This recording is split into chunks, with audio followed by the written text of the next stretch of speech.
मी आई आहे. कोण आहे? ऑफिसला जाणारी आई, काम करणारी आई, बाहेर जाऊन काम करते. घरी आल्यावर पण बाळाचा अभ्यास घ्यावा लागतो. हे माझं बाळ पहिलीला आहे. कितवीला?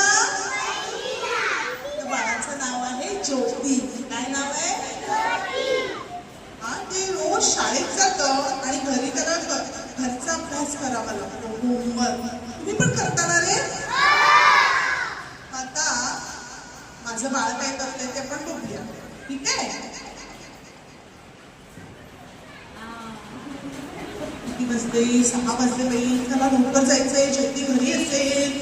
आता मी ऑफिस मधनं घरी येते. हा ज्योती, काय करते बाळा? कशी होती शाळा आज? टीचर काय बोलली? टीचर काय थोडासा अभ्यास शिकवला, नंतर काय बोलली मला नाही आठवत आहे. बरं, ऐक, तू खाल्लंस का? बरं, मी तुला खाऊ घालते. काय हवं तुला? मला सँडविच हवं. बरं, मी आणते बनव. ठीक आहे.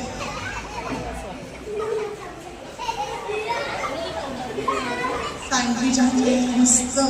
ज्योती, मग तुझ्यासाठी मी तुझ्या आवडीचं सँडविच आणते बाळा. हा बरं, मोबाईल दे माझ्याकडे आणि सँडविच खा बघू. नाही मम्मा, मला गेम खेळायचा. नको आता, मला नको देऊ. अरे बाळा, पूर्ण दिवस तू काहीच खाल्लं नाहीयेस. उपाशी असशील. खाऊ घे पटकन. नको, माझा गेम चाललाय ना, मी चिंता आली आहे. नको गो मम्मी, नको मला. असं नाही करायचं ज्योती.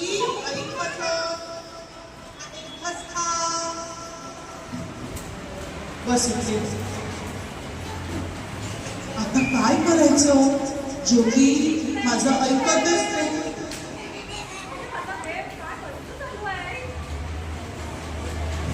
आता झोपायची वेळ झाली. ज्योती, चल आपल्याला झोपायचंय. चल बाळा. शेवटचं राहिलं आहे, मी चिंतणार आता. सारखा मोबाईल घ्यायचा, डोळ्याचा त्रास होतो बाळा. चल झोपून घे. आता आम्ही झोपू. चला, सकाळ झाली. शाळेत जायचंय. काय करते झोपेमध्ये? अरे ज्योती, उठ, शाळेत जायचं बाळा. मम्मी काय झालं? ठीक आहे, असं करते. पण काय गं? शाळेत जायचंय. माझे थोडे डोळे पण कशी शाळेत राहू आणि अरे बापरे, काय झालं डोळ्यांना? डोळे लागले दिसते. चल बाबा, डॉक्टरकडे आता तुला घेऊन जाते. डॉक्टर या बघ, डॉक्टर.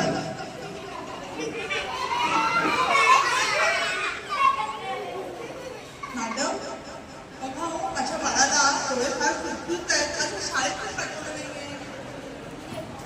बघू बरं, डोळे मोड कर.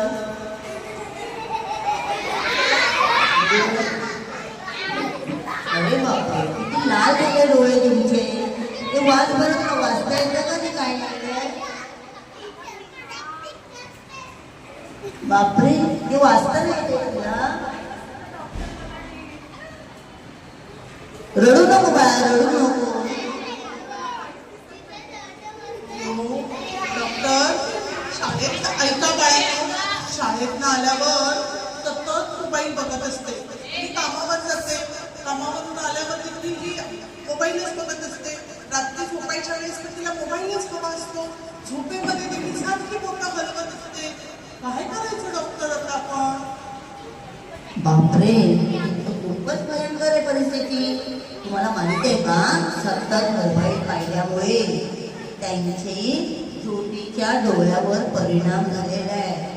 त्या ज्या मोबाईलमधून जी किरणं निघतात की नाही, ती किरणं डायरेक्ट डोळ्याची जी पत्रपटल असतं त्याच्यावर आघात करतात. आणि एवढ्या लहान वयात ज्योतीला कमी दिसायला लागली आहे, डोळ्यातून पाणी यायला लागलं. आणि जर असं झालं तर तिचे डोळे जाऊ शकतील, ती आंधळी होऊ शकेल, तिला काहीही दिसणार नाही.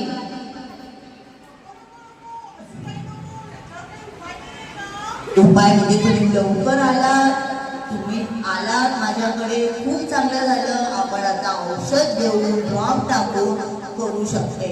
पण सतत जर तुम्ही मोबाईलचा वापरला तर मी काही करू शकणार नाही. मग तिचे डोळे कुणीही देव पण वाचवू शकणार नाही. मग तुला मोबाईल हवा आहे, मोबाईलवर कप खेळणार, बस मध्ये बसून मोबाईल बघणार. शाबास. आपण आता तुम्हाला तुमच्या डोळ्यामध्ये आपण ड्रॉप टाकूया.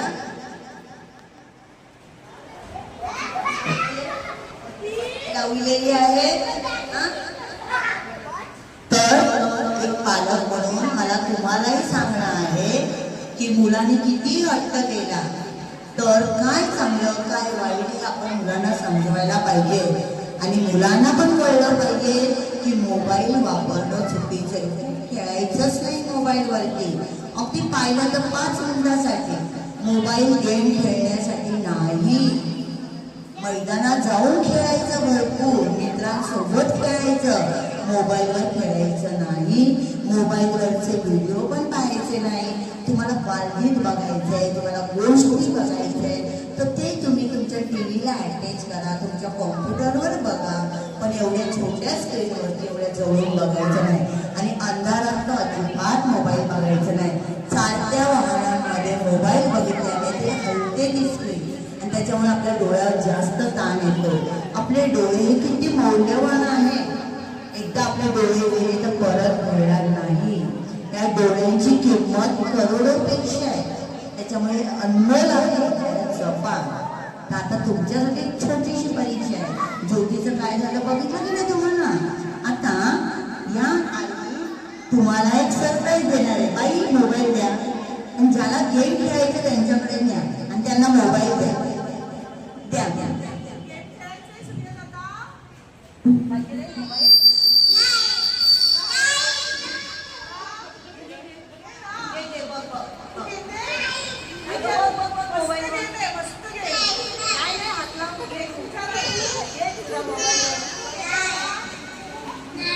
घरी बघणार आहे का?